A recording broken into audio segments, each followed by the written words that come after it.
Le documentariste américain Morgan Spurlock est mort ce jeudi des suites d'un cancer. Il avait 53 ans. Réalisateur, scénariste et acteur, il s'était fait connaître avec ça. Supersize me. Make it bacon. Supersize me.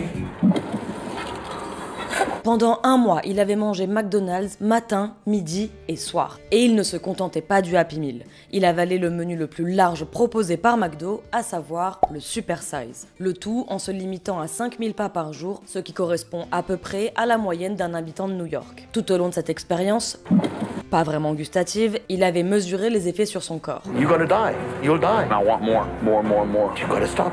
Bilan, 10 kilos en plus, un taux de cholestérol vertigineux, un foie détérioré par la quantité de gras ingéré, mais aussi des troubles sexuels. My libido crashed. Son film sorti en 2004 a permis d'ouvrir le débat sur les effets néfastes de l'industrie du fast-food sur la santé publique. Surtout qu'à cette période, les États-Unis font face à un taux d'obésité en très forte hausse. I want to make films for everyone to see that everyone can benefit from and hopefully get something out of. Paris réussi donc, en quelque sorte, pour le réalisateur âgé de 32 ans. Super Size Me a même été nominé aux Oscars dans la catégorie meilleur documentaire. Précisons cependant qu'en 2017, Morgan Spurlock avait avoué boire régulièrement et ce depuis l'âge de 13 ans. Il le disait lui-même, je n'ai jamais été sobre plus d'une semaine en 30 ans. Une confession qui a donc évidemment remis en question une partie des conclusions du film. En tout, il aura réalisé une quinzaine de documentaires, dont Super Size Me 2, où il cherche à dénoncer les stratégies commerciales des géants de la malbouffe qui cherchent à minimiser les impacts du fast-food sur la santé.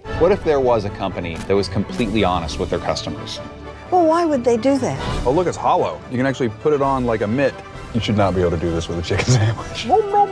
La même année, en 2017, en plein mouvement MeToo, le réalisateur avouait faire partie du problème. Il révélait avoir été accusé de viol lorsqu'il était étudiant, une annonce qui avait mis fin à sa carrière.